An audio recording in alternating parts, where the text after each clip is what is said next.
it's Will. Hopefully you're having a good day today. In this video, we're going to be going over the stocks that are moving the fastest in the AI market, in the data center market, and in quantum.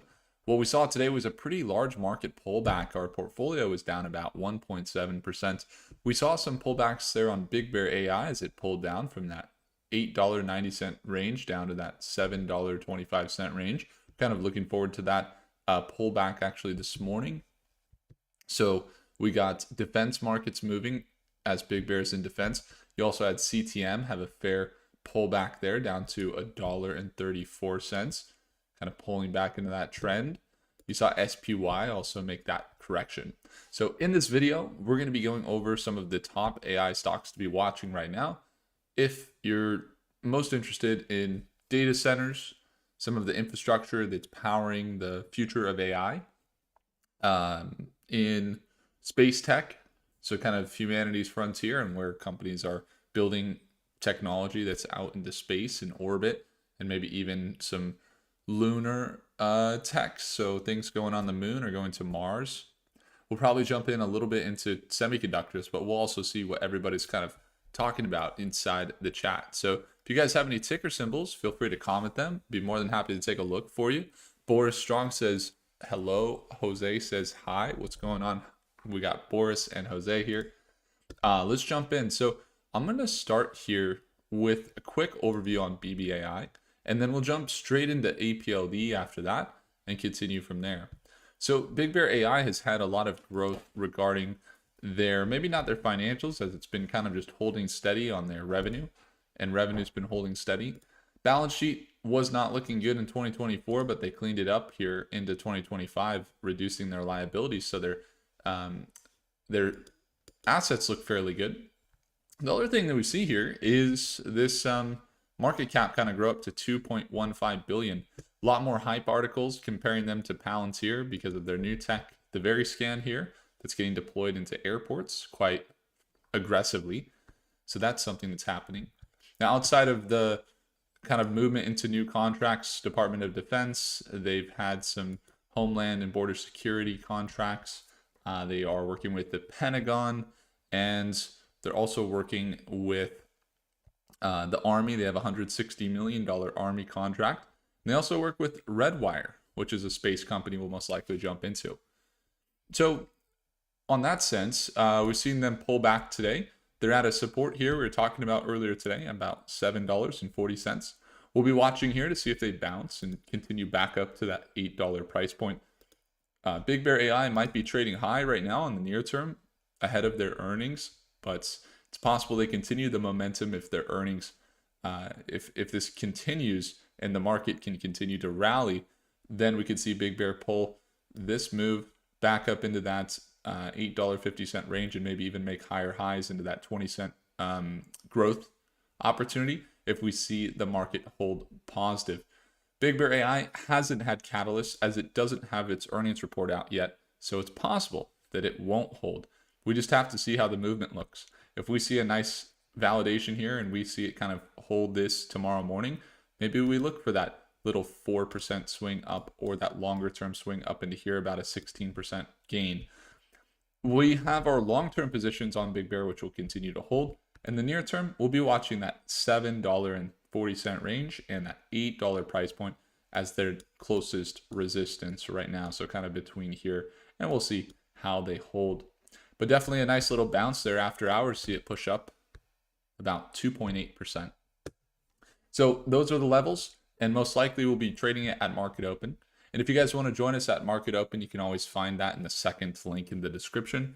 There is lifetime access to Stockmate, and I'd love to send you a free t-shirt and see you in our market open live session tomorrow morning at 6:30 a.m. Pacific time. If you can get up early, it'll be fun. If not, feel free to always just tune in and get some other looks at what's happening in the market as we got some earnings coming up.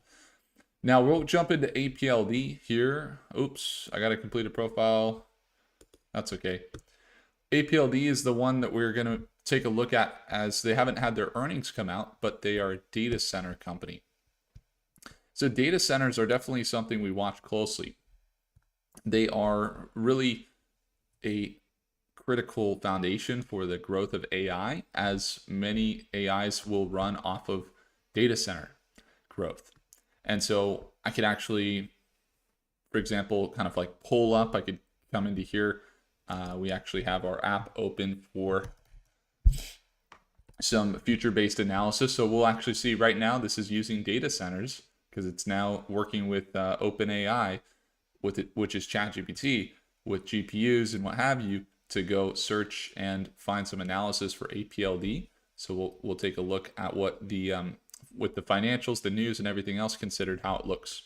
APLD had this recent recovery after a sell-off from the news on their $7 billion data center deal. We know that APLD works heavily with data center companies that are looking to build data centers. So that would include CoreWeave. That was a $7 billion deal here. You can see with CoreWeave to build data centers. It's a hyperscaler, so that's going to be most likely a big revenue boost for them. The other thing we're watching with APLD is they're building some advanced data centers for some of these companies, including NVIDIA, Dell, Intel, and Supermicro Computer, along with Hewlett Packard. It appears that Supermicro might be one of their main company partnerships there. So we'll be watching there. So a lot of really great partnerships for them, but also just kind of watching to see as they continue to build data centers, what that could do for them basically is their financials could heat up. We've seen their revenue holding around $40 to $50 million a quarter as they continue to grow revenue, net income still holding negative. You see an increase year over year in revenue, but negative net income still. I would expect negative net income on a company building infrastructure. JZev says, hey, what's up, Will? Hey, how's it going, JZev? I hope you're having a good one and everything's going well for you. Stock Jock says 1984 is here. Yeah, BBAI does kind of have some resemblance, right? With all the biometrics and the facial recognition. It's like every move, they know what's going on. It is interesting. Definitely interesting to see that play out, right? And then you got some other one. David says, APLD exclamation mark. Yeah, let's take a look. Let's continue on and let's see how it's going. Stock Jock says APLD going much higher. It's quite possible, but let's take a look at the moves. So total assets on their balance sheet continue to grow. You got this total assets increasing year over year or quarter over quarter, excuse me, but also year over year. And their liabilities staying fairly disciplined there as it looks to be ramping up in their financials. This is really kind of what you'd like to see in a company that's really building their financials. And it looks like they're consistently growing basically by over 100% per year, which is really good news. So in building their data centers, they have seen that big news of the $7 billion deal rocket APLD up to about $15. And then they sold off from 15 down to 9.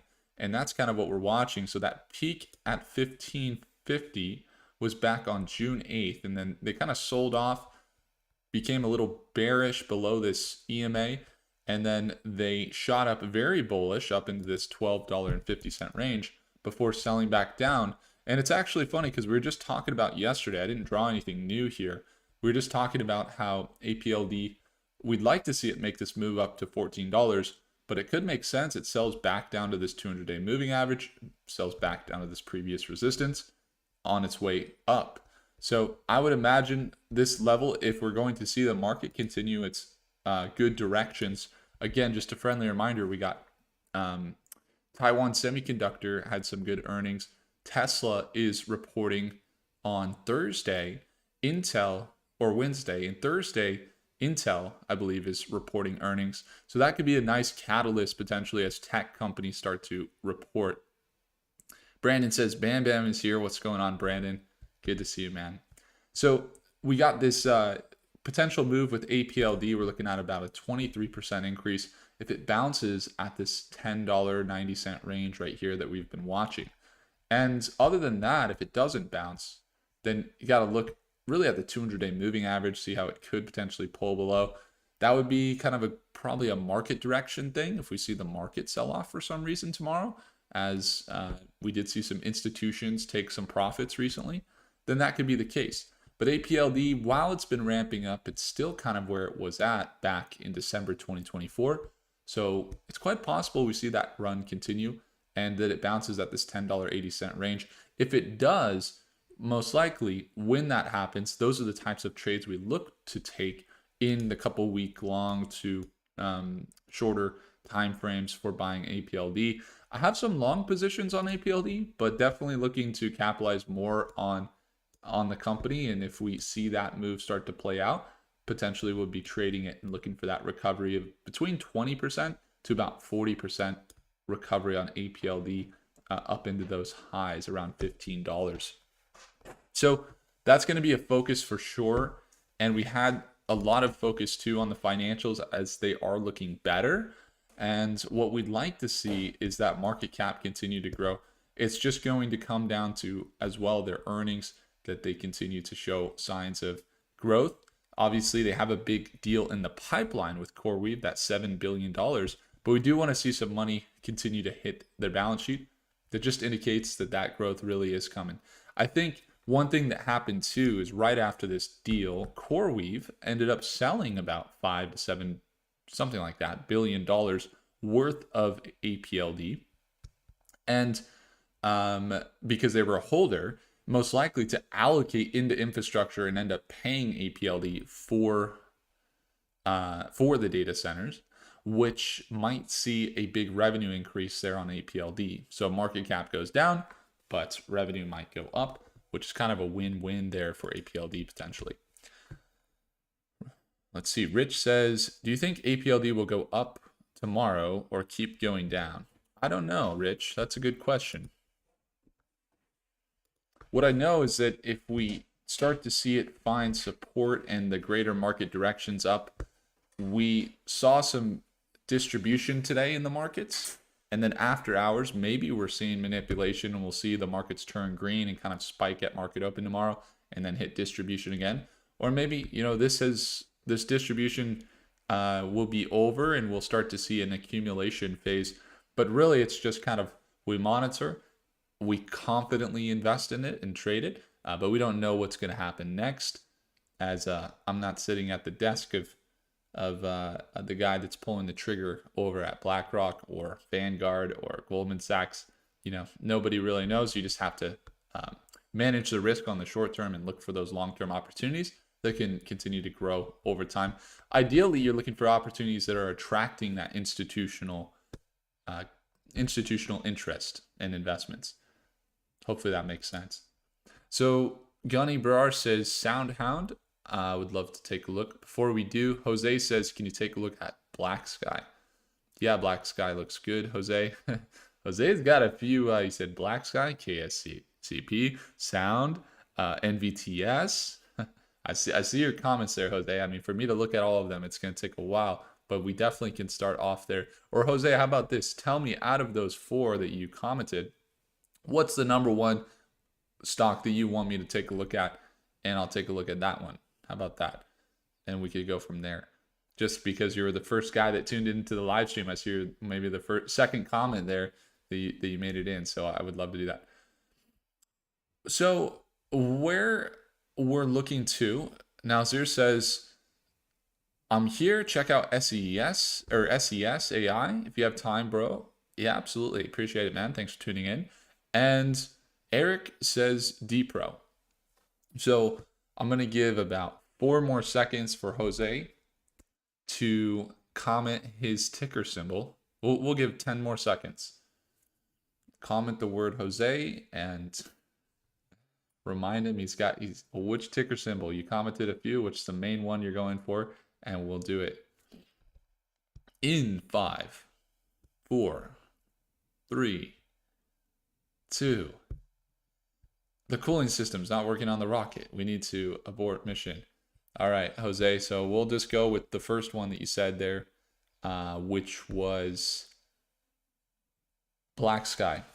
So Black Sky is a company we've been following pretty closely as well. They're an AI space company. That's right. Not just a space company, but an AI space company.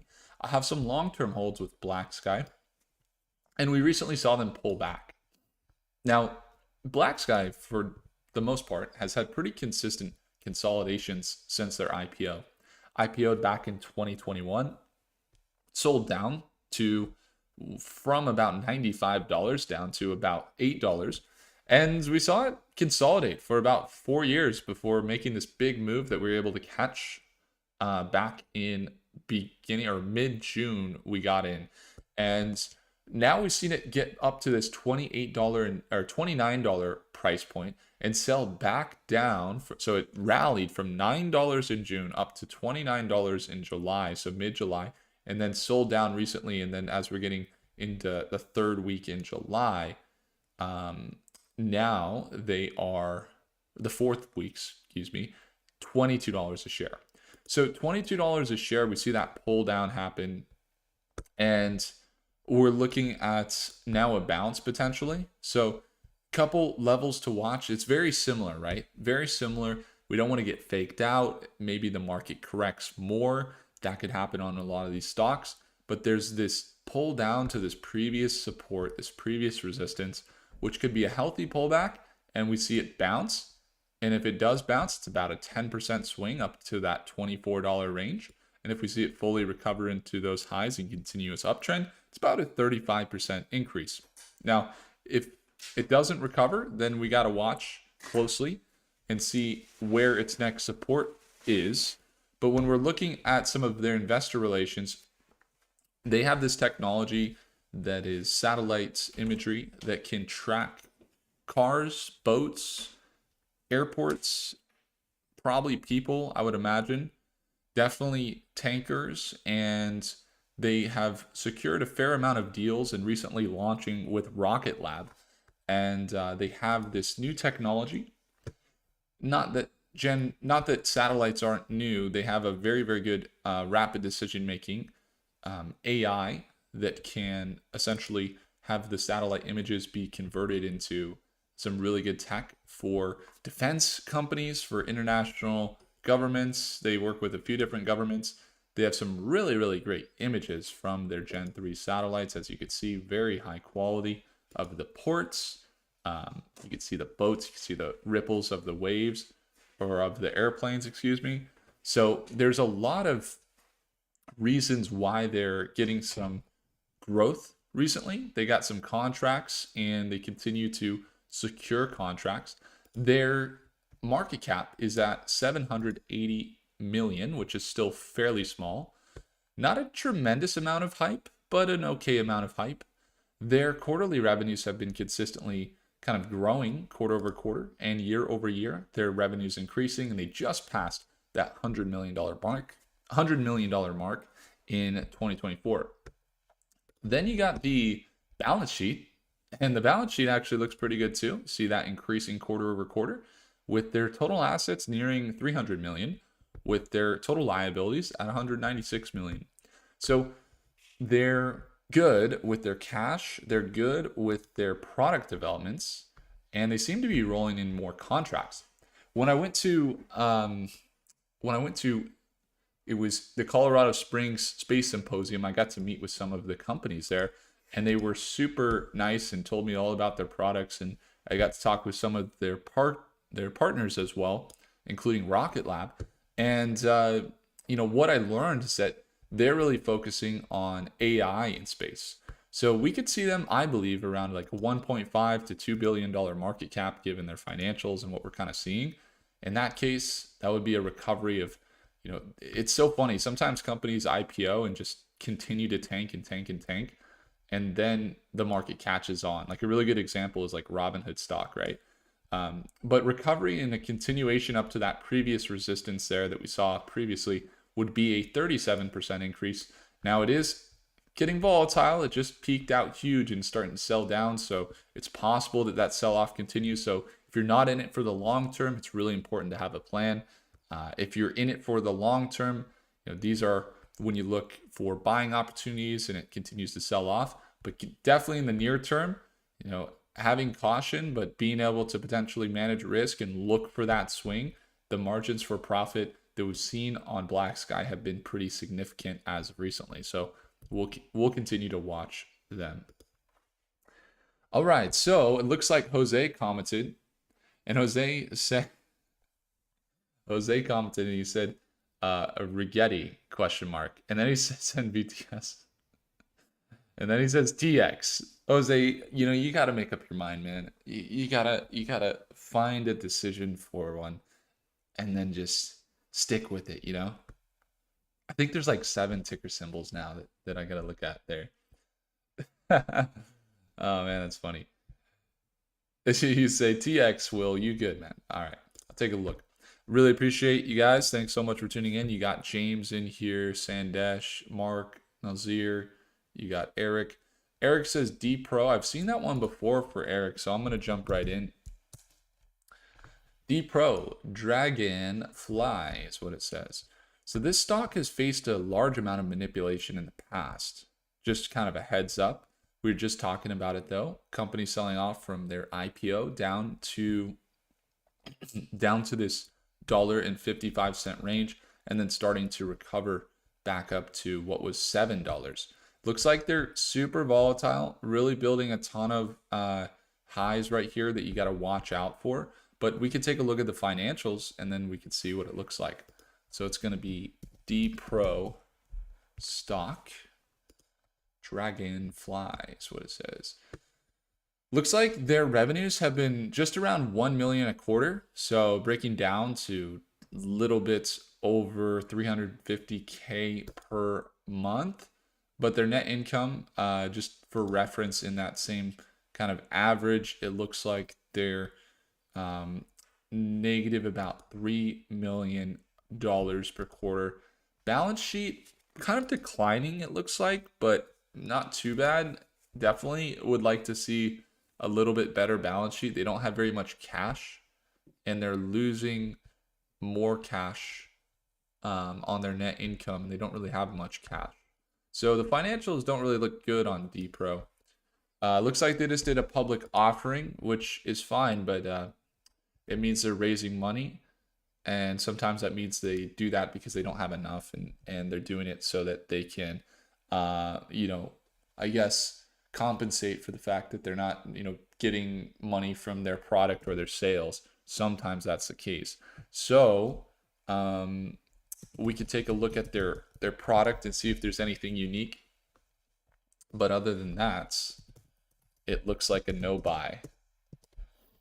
Let's see. Drone and UAV hardware. 25 years of innovation. And a lot of testimonials, services, products. There's a lot of different drones. Potentially could be a very good company because drones are definitely growing. From a press release standpoint and just kind of seeing where their value proposition is to the world, they still haven't made any headway, I guess you could say, on the financial side. So to see their current market cap for D Pro, 110 million, they're just not really bringing it in. I mean, I guess that's, yeah, it's pretty high, honestly. Because think about it, like they're making per year, right, on an annual basis, around like 6 million a year. Even $100 million market cap's like pretty high for that. So I don't really see the value there. But hopefully, if it does continue to get momentum or something like that, it's probably due to a pump or some hype. I didn't really take a look, but it seemed like, yeah, there's probably some hype going on there too. So just keep that in mind. I most likely would not trade it. Hopefully that's helpful for you though. Just to kind of look at why you wouldn't want to buy it, I guess, or maybe you do want to buy it, but just have that other perspective. But I appreciate it, Eric, for commenting there. Now, the other one that Mark's commented, and I got a few other people commenting here, and then we would like to see, there's a few people saying on this one that is interesting. I've looked at it quite a bit, NVTS. I've looked at it before. I know that it has a ton of momentum, and that you see them go up in their price recently, and they're like really surging. I don't know what they did today. NVTS, we could take a look. But the problem is exactly that. I mean, Why are they surging? That looks like something that could fall very quick. They haven't been around long and they've had kind of sell downs. And so when we look at the financials, they are on this annually negative net income. So they're doing better year over year, but as you could tell, like it's been very volatile. It looks like they're increasing slightly in their revenues year over year, but when you look quarter over quarter, their revenues are actually decreasing quarter over quarter. So in the last year, they've actually been declining. Their balance sheet looks good. Total assets up to 370 million. Still kind of pulled back and a little bit declining in the last few quarters. You know, you can see that they're going down, but pretty disciplined in that they have much more assets than liabilities. As far as their value to the world and what they're doing, I just know that they have like semiconductors. But I mean, $1.6 billion valuation when they have when they're losing money every year, I think is pretty hard to like fathom, right? I mean, it happens for sure, but there's got to be a serious value proposition to there's got to be a serious value proposition. What we've seen with this company, a ton of 3D animations. They don't really show you. It's not really like the best look when you use 3D animations. It kind of is like, how many do they have? They have about 280 employees, which still also isn't really, I guess, in proportion to that of their market cap. I actually do employees to market cap quite often. And they usually say like 100 employees per $100 million is usually, you know, something to think about as far as market cap. Not always is that the case, but it's definitely seems to be fairly accurate, especially in a company that's it says electrify the world, a new paradigm in power, data center, mobile, electric vehicles, clean energy power, semiconductors, supporting an efficient and sustainable future. So when you have silicon carbide power and you're working on semiconductors, most likely like there's a manufacturing to that. There's a building of it. There's a, I guess like selling of the product. And so when you don't have that many employees, you only have like 50 employees or whatever, or how many employees? Okay, 280 employees. That's like a good amount, but still seems like a very low number of employees for a $1.6 billion market cap company that is losing money. And so that's why if they were bringing a really strong value proposition to the world that we could clearly find as super valuable. I mean, obviously they're building here for data centers, so that's good, but the revenue isn't reflecting that in the near term. So again, could be that I'm just not seeing where they're they're in the data center market, which is good, excuse me. But I just think Adam says, yo, Will, how's it going? NVTS had a great day yesterday and says, I just got in and sent that message without looking at your screen. That's funny. Yeah, I mean, it had a great day, and that's awesome from a financial perspective. And that's great, guys. But I guess from the way that I approach the market, at least, is I want to know their service to the world. If the and look, some people are like, Will, I just want to make money. That's fine by all means. Like, go buy pharmaceutical companies or Coca-Cola or what have you. Like, that's fine.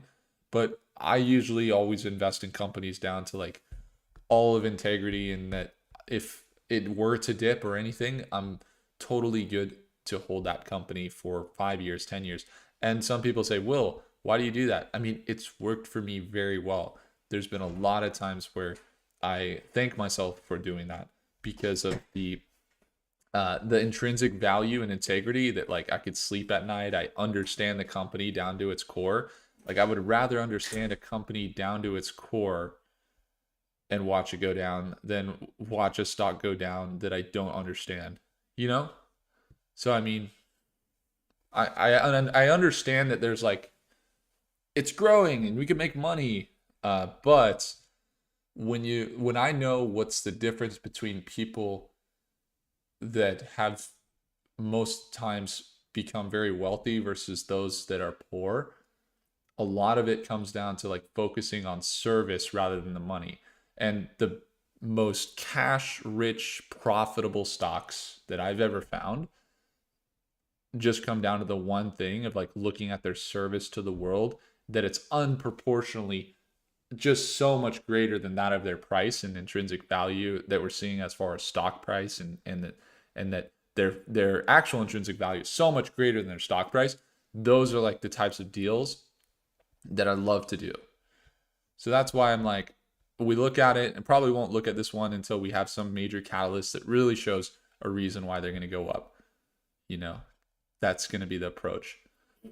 Sandesh, SoundHound. Yeah, let's take a look at it. Used to draw, Will says, or you say exclamation mark. Appreciate you. Thanks so much for tuning in. You know, a lot of the great stocks come from you guys and some of the comments. It's been tremendous to see. I think it's a huge value to have some of the great investors. And it's also amazing how many millionaires are actually in this chat.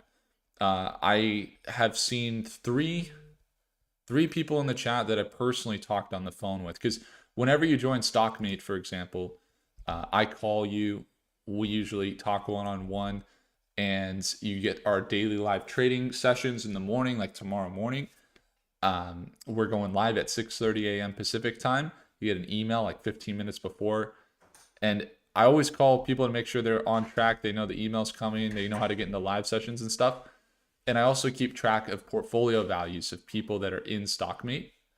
And Jose says, can you send me the shirt? Man, we sent a ton of shirts. Did you not receive it?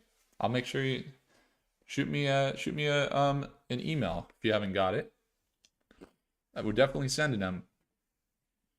Yeah, but if you go to the Stockmate, second link in the description, we'll ask you, where do we send the t-shirt? And you go fill it out, and I'll send it to you anywhere in the world. But the reason I say that is because I talk with people, and I know that some people in this chat, I know their portfolio values because they tell me. And I know that there's some people in this chat that are millionaires. There was just a call today. I actually couldn't make it because things came up in the day, but I'm going to be following up with two people that are in Stockmate that I'm kind of talking with right now, one-on-one. And they just commented, like, there's a form they fill out, and they're like, portfolios at 1.6 million. I've been investing in AI, investing in these, and I'm looking for X and this different result, right? Looking to find more emerging stocks that I can allocate a smaller percentage of my portfolio or what have you, right? So I know how much they're making. I see a few names in here that I'm like, oh, cool. See some millionaires in here. And so I say that so that I'm like, I tell you that so that you know that I feel that one thing that people don't realize about some of the chats, and why I pay such a close attention to you guys in the chat, is because there are actually some tremendously good call outs of different companies that are super undervalued that oftentimes get shared by some of you. Not necessarily it's like you see a ticker symbol in the chat and you should buy it. That is not the case. What I'm saying about what's so good about you being in the chat, commenting as someone that has knowledge, there are companies that none of us know that have been originated simply from some of the people in the chat. That's what I'm saying. So shout out to you guys. Go ahead and comment the word. What's an easy word that's like fun? Comment the word fun. How about that? Because it's so fun. All right, comment the word fun and comment like you mean it. All right, so let me go ahead and grab another ticker symbol for us to take a look at. The other one that we had covered recently is HOOD stock. And Rich says, can you take a look at HOOD? Let's do it. So we got HOOD here. Robinhood Markets is at an all-time high up to that $113 price point. We saw it break out after kind of what we're talking about, how some companies have, we were just saying HOOD IPO'd and stayed flat and then absolutely rocketed. See it up to $113 a share. When it was back in November 2024, I got some in my long term. The reason why is because we saw that they initiated a new revenue expedition, you could say, that they wanted to increase their revenue. And and I see all the comments overwhelmingly. You got fun, fun, fun, fun, fun. Someone accidentally said gun. Hey, it's good. It's good. I love you guys. All right. So cool stuff. Cool stuff. The reality is their new expedition into what was being able to choose which president you thought was going to win. And you kind of like bets, right? Which president did you think was going to win? And I remember running the math back in like November, and it came out to, I don't know, $300 million that they had made by doing that betting thing where you could choose which president would win. So then they came out with earnings. It reflected, they crushed it. Then they, corrected back down and found that support and continue to hold above this EMA. And now they're looking more on the overbought side at the minute. And just when things start to really heat up and they really get to these highs, they come out with this announcement that they're introducing this tokenized stocks. Now, they didn't give a lot of details, but there was about 8 months ago, right when I started this YouTube channel of like sharing with you guys which stocks we're investing in and how I'm investing. And it was that 8 months ago, and I was like, how can I actually have a better contribution to the world? And we thought, well, what I'm doing here is working. It probably make a lot of people some more money, most likely if I do it of integrity. Let's do it. So we started doing the live sessions and everything else. And I'll tell you, there was this night where I was like, where are stocks going in 5 years? Where is the market going in 5 years? And I was just kind of thinking about it because I try and spend a lot of time thinking about those things so I can get you guys good content. And I was thinking about it, and I was like, stocks are going to be able to be purchased from anywhere in the world, and they're most likely going to be represented on a blockchain so that people can buy anywhere in the world, and brokers will tie the blockchain to the stock, and the stock will be purchased on the blockchain whenever it's purchased on that broker. And what will allow is massive influx into the markets worldwide. It'd be great. But it would also, I was thinking about it, how could I potentially not have to go through such scrutiny with SEC when developing our app? So we kind of talked about it earlier. I was looking at this app. We were looking at projections for APLD, for example. This is my app that I recently developed for you all. It's called Mercatus, and it's using OpenAI's GPT Pro right now to give us projections on APLD's next 3 months, for example. And I was thinking about how can I make it so people can buy and sell anywhere in the world without having such SEC scrutiny. Not that I want to break the law, but that I'd like it to be open and free for the world to use. And that I get so many people that tell me every day, Will, I can't trade stocks because I'm in said country. And it always makes me feel like, why is that? It doesn't make sense. Like, it doesn't make sense. So basically, Robinhood comes out. So I was sleeping, or I was in bed one night, and I was just up till like 4 a.m. And I was like, man, you're going to do that. That's going to happen. I know that's going to happen because if they don't do that, it's not going to be good for the markets. Because all companies in the future, I think I could start a company right now or do something that represents my company. And what's going to happen is I could start a token that's, it depends how you use it, right? If I were to try and manipulate it, of course I could manipulate it, do a rug pull or whatever, and get a bunch of people to buy it and sell it. Sure, that's something people do, right? But if you operate it of integrity, and you do have trust, and you do have a business, and you do consistently put profits of your business back into your crypto, let's say, then into the token and continue to build the market cap, then all companies will most likely be building their companies on the blockchain, I would imagine, because then anyone in the world can invest and they don't have to worry about SEC scrutiny. It costs you way less. It's not $500,000 to start your company. So shortly after, Robinhood announces tokenized stocks on the Arbitrum network. So we're in an Arbitrum position right now. I just actually entered it Arbitrum is the blockchain they're building this tokenized stock market on here. And it's ARB, and it's sold off since its inception there on Robinhood. And they're building a tokenized stock network that stocks are represented with a crypto token. And I guess they buy the stock and the equivalent every time it's purchased, something like that. We'll see all the details, but it's happening. Marty says rich token. That would be funny, right? The token that we have for our company would be called Rich Token. Man, that would be great. Because that's my grandpa's name. That I was given that Rich, my grandpa. And literally started Stock Me like 2 months after.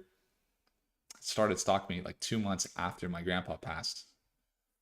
And he was somebody that when I was growing up, last story, I'm just going to tell you guys this. This changed my life, actually. When I was growing up from ages 10 to 20, every single week, my grandpa had a few friends in his neighborhood that were very well off. He wasn't super well off, but he wasn't like a very well off guy. He was middle class, basically. But he had these friends that were very rich. And they got these weekly earnings things and chart analysis and stock analysis from these really, really high subscription costs. Super good information. And my grandpa would go every single time after, and he would get it from all his friends after they read them, and he would send them in the mail. So every week I get this stack like this of all these different companies to look through. For years, my grandpa would do that. So when I started this, I was like, it was right after he passed, actually, and his name was Richard, so that's why Rich Token does have a ring to it, man. That's pretty cool, huh? Yeah, man. All right, I'm gonna jump back in. We got to get back into this. So we have, man, getting emotional. So you got BBAI, CTM, you got Hood. So Hood stock. So basically, Hood stock, they announced this ARB, right? So they're now building their own blockchain to do tokenized stocks. But their financials, I mean, we could take a look at their financials, but Hood stock financials, they're now at a $92 billion market cap. Quarterly income statements have shown increased revenues. You could see that big spike in December. So they might have declining revenues. It's possible because that big spike, I'm telling you, huge portion of that right there was the November elections. I'm very confident it was the November elections there for their revenue.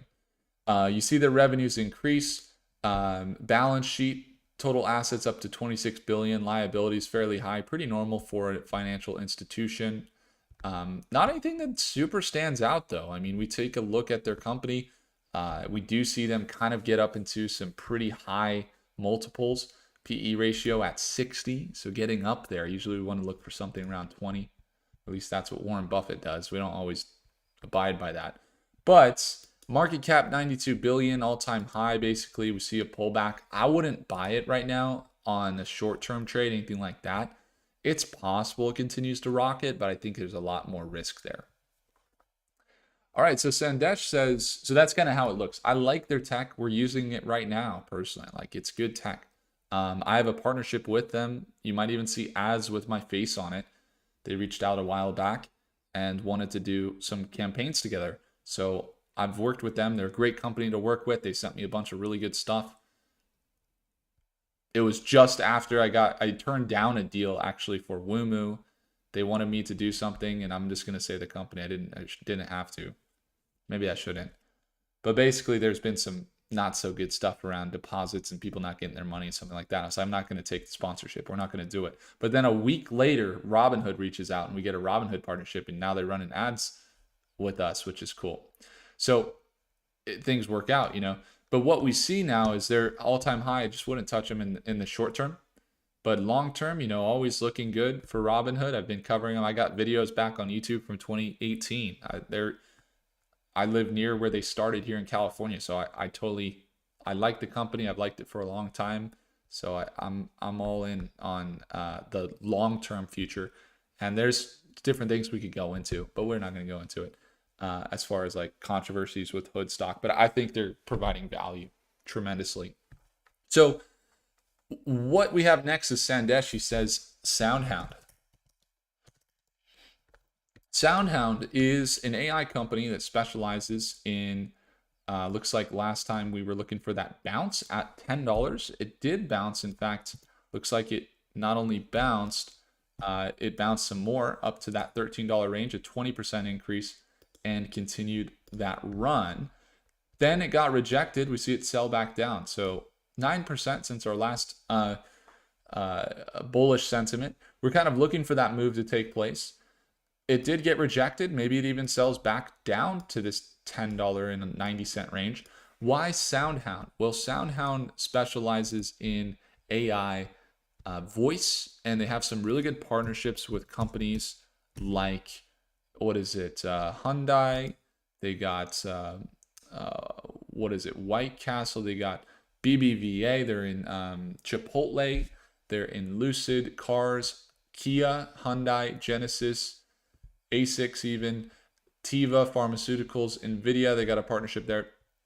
Why is it? So they have this AI voice platform that they're working with different companies on integrating. It's for either ordering, which they definitely do, ordering at different places, different drive-thrus, or voice mode inside of cars, or customer experience, client experience. And so Answers platform for their research and things like that. And they use it quite often. So you have 3x faster food ordering with the voice AI versus touch mobile based apps. I think they're on the right track. When we looked at their financials last, thanks Sandesh for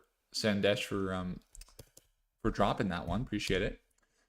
And I do have to get going here as we're going to be going to the gym. This needs to be a meme coin or something. I searched Hound. Is that not? Oh, it's Sound. Okay. Sound. $4.7 billion market cap. Kind of up there, but then the revenues were increasing, but still pretty low. Net income surged on some more money influx.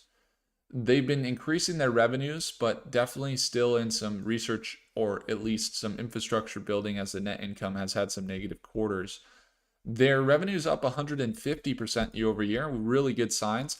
Their quarterly balance sheet looks very healthy. You can see their total assets are really looking good, up to 600 million with 200 million, under 200 million in liabilities. So overall, keeping it disciplined, and we like to see it in an AI company. The recent chart again kind of indicates that rejection there at about $12.90. Could we see them find support here? It is possible. There's that support that we mapped out last time for that move, but there's also a resistance level right here, I believe. Yeah, resistance level at 1160, and that's where it kind of sold down to today and bounced. So we might be looking at what could be something like this. Kind of see this trend happening where maybe this is the next bounce. Now, of course, we got to look at overall market direction, and having a plan on the short term is important, but 15% here, margin for profit on a recovery on Sound. We'll be watching definitely at market open tomorrow, as usually the biggest moves happen there at market open. Clayton says, hey, what about CTM? CTM stock, we did a full breakdown today. We actually were trading it at one point today. We got in at 142, sold at 139. Didn't want to ride any more out. We got long-term positions in CTM. But as far as the company goes, we'll be watching there to see if they hold that $1.30 range. If not, then maybe selling back down. But when it comes to CTM, I would expect them to do well. I did have one concern that we mentioned in this video. So let me go ahead and comment, or let me go ahead and grab that that video link for you, as we did just do a full breakdown on it. Let me see. There we go. I just pasted it there for you, Clayton, if you want to take a look there. It's there for you if you want to get the full breakdown on CTM. Well, guys, we got to break down some good stocks, BBAI, APLD, things like that. If you'd like to join us at Market Open tomorrow, would love to see you there at 6:30 a.m. Pacific Standard Time. We go live every day at Market Open. We've had some really nice gains recently with a few members actually doubling their account, 2 members doubling their account in the last month.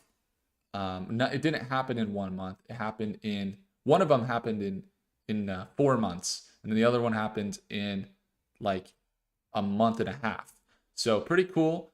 2 people doubled their account recently in stock meet. I got to actually add some more testimonials to the page, which is cool. But again, live sessions Monday through Friday. I'll send you a free t-shirt, and I'd love to see you there. It's the second link in the description, and I'd love to give you a call as well if you decide to join.